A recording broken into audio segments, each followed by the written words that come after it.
Hi guys, welcome back to the channel. It's Coventry nil, Leicester City nil, and it was a boring game of football. I just don't understand our mentality going to their ground and doing that because we've been playing such good football. I'm not saying that we're a bad team. I'm not saying that it was a terrible performance necessarily. It was a good defensive performance. I just think going forward, we missed Mason Clark a lot on that left-hand side. Brandon Thomas Asante, he did a good job. I'm not denying that. But all I've got to say is Sakamoto on the right wing offered nothing today, and that was the only outlet that we actually had. And there was times today when going forward that you could actually see that we had a chance to attack them, but for some reason we were almost scared to do that. I think we got into our own heads thinking that they're an ex-Premier League team, so they're going to be really good, which they haven't shown that this season. Yes, they're above us in the league, but every time I've watched them, they haven't necessarily caught my eye on gone, wow, they're a fantastic team. They're not like a Fulham from a few years ago. They're not like a Leeds from last season. They're just a team exactly like us with a couple of Premier League players in there. And you can see that difference definitely in the game. They've got that quality where they can just zip those passes in the midfield. And that's why we decided to go with a 4-5-1 in that midfield and back line today. Because they are just so good at playing that ball through, playing those balls in between the spaces. And we just didn't want to give that up. There was times today where on the edge of the box, they would receive the ball and we would just let them turn, but we're not pressuring them because we've got to make them make a mistake going forward. We've got to let them try and do that chip over the top, which they did a few times, which we just cleaned up. Or they waited for one of our midfielders to come and press them, and then that's when the gap opens up. So we did really well defensively today. Going forward, Hadji had a couple of chances. That header, he was offside. I don't know if it was communicated between him and the linesman, but he had a decent performance. I think in the first half he really struggled to get a hold of the ball. He was a little bit too soft when receiving it and getting pushed in the back. But that's Premier League experience right there. If you had a Premier League player up front like they did, he doesn't do that. He holds up the ball well. Well, Hadji's just that step just below. Not saying he's a bad player. I love Hadji Wright. You know I do. But he just struggled a lot today. And Ellis Sims came on and he put a little bit more in than Hadji, I would say, up front. He had that big chance towards the end. But Hadji wasn't bad. I'm seeing a lot of people giving him pelters, which I just think is just unacceptable. I think Grimes in the midfield showed that he is one of the best in the league, and he wasn't even afraid of their midfield either. They had Harry Winks in that midfield, a guy who's played for Tottenham. He's played at an elite level, and Grimes absolutely ran that show in the midfield, dropping back into the back three, and he was just playing the ball around. And look, I think we're a little bit predictable from the back, but we're always a predictable side. It's just that teams can't stop us because going forward, we're just so electric. It was amazing to see the goalkeeper Rushworth finally put in a good performance. Look, I'm seeing a lot of people change up on him, saying that, oh, this is why we brought him in. He's a good goalkeeper. No, he's been terrible this season, and we rightfully have said that. Just because he's put in one good performance, that doesn't negate all the stuff that he's done before. Yes, we should praise him for his performance today because it was really good. He made a really good save in, was it the first half where he tipped it and it hit the post and bounced out? I think that was going in. From the telly, it showed that it was going in, so it was a really good save by him. And then he just mopped up everything that he needed to.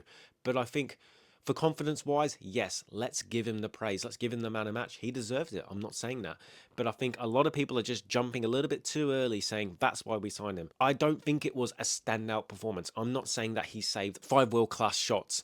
I'm just saying that he made the saves that he needed to make today, and that was all that was needed, and he was the best player on the pitch, bar none. Jay Da Silva at left back, look, honestly, I don't think he's that good of a player.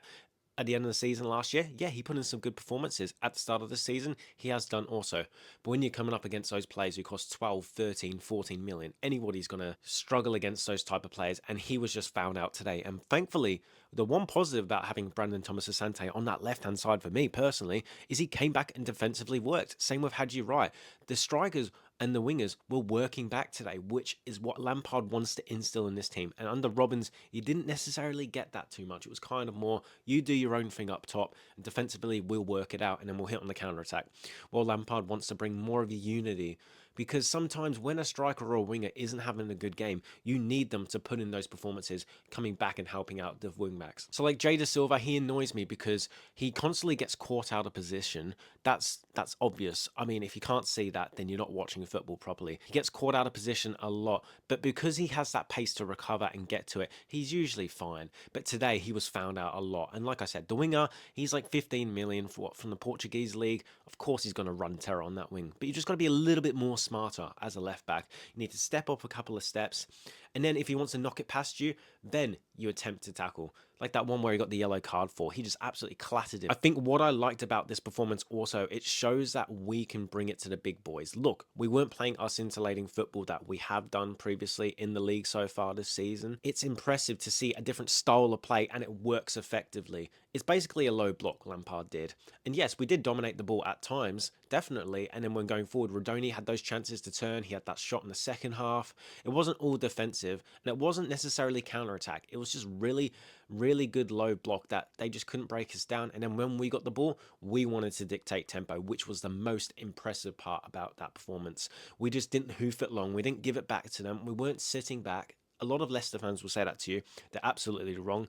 They're just saying that to roll us up. Let's be real. It's a rivalry. They're going to do that. I was really impressed by the performance. Like I said, I wasn't impressed because I thought we were going to play a different way. I was impressed because of how well defensively we played. And look, in isolation, a draw is a fantastic result at Leicester. It definitely is because they're a good team. They're one of the favourites to go up. Not for me personally. I still think they're going to get that points deduction whenever that comes in, if that's going to come in. We'll have to wait and see for that one. But yeah, I'm really impressed. 4 draws now in the league is not the impressive thing. As I said, in isolation, a draw is good, but looking at the 2 previous results of both draws, it just doesn't feel good. And that means that going into Birmingham on the weekend, we desperately have to get a win. A draw will not cut it. Look, unbeaten, all this sort of nonsense that I'm seeing online, yeah, it's cool. Of course it is. But you know what's better? Winning 5 games, losing 1, rather than winning 2, drawing 4. Dems are rules. That's more points on the board. That's all that matters to me at the end of the day. And yes, it instills confidence that we're going unbeaten. But as I've said on my TikTok, West Brom did this a few seasons ago, or last season. I can't remember what season it was. They drew so many games in the league, and it wasn't good. It wasn't good for them because they're just not winning. I would rather, as I said, win 5, lose 1, than win 2, draw 4. It's just more points on the board. Lampard's subs today also was good. Eccles came on. He put in a good shift. He played as sort of that attacking role instead of a defensive mid, which I think he also did a little bit in that Sunderland game in the playoff semi-final last year. He did really well. I like him in that position. He's very energetic. Jamie Allen came on. He didn't really do much. He's that energetic midfield bunny who would just hop around. And he wasn't actually hopping around today. He was kind of just sitting back. As I said before, that's the defensive side that Lampard instilled in the team today. I think Bidwell came on at left back. He did fine. He didn't get caught out much. It was same with De Silva, really. They both kind of put in a performance where it was kind of eh. And then Ellis Sims came on and had those 2 big chances, which people would say Hadji Wright would bury them. I would say that, but Hadji hasn't been burying them recently, so you can't really say that. I think the second one where he's really close to goal and it's a tight angle, I think that's very harsh on him. Look, we could say, oh, he sucks. Sims should score that. Maybe he should get it on target, but to score from there is pretty difficult, and especially with him holding up another player behind him, trying to put his laces through it, it's a difficult shot, but I don't blame him too much. Sims, he has this thing about him which makes it unlikable, which I don't want to dislike any football player in my club. I definitely don't want to do that. But he does this thing where he just mopes around on the pitch. And it doesn't help his case when he gets pelters. If he's running around putting in a shift like Hadji was up front, people can kind of excuse it and go, yeah, he's having an off game, but he's putting in the effort. But when he's just mopping around, just walking around, not really putting in too much effort, that's when the fans have a go at him. And I think rightly so. Don't call him any names, of course. But when he's doing that sort of performance, it's not the greatest. But yeah, moving on to Birmingham on the weekend, I'm looking forward to this. It's at the CBS. We've got to win this, as I said. I think we are favourites. Birmingham haven't had the best starts to the season. A lot of people said that they would go automatic promotion, which is they still could.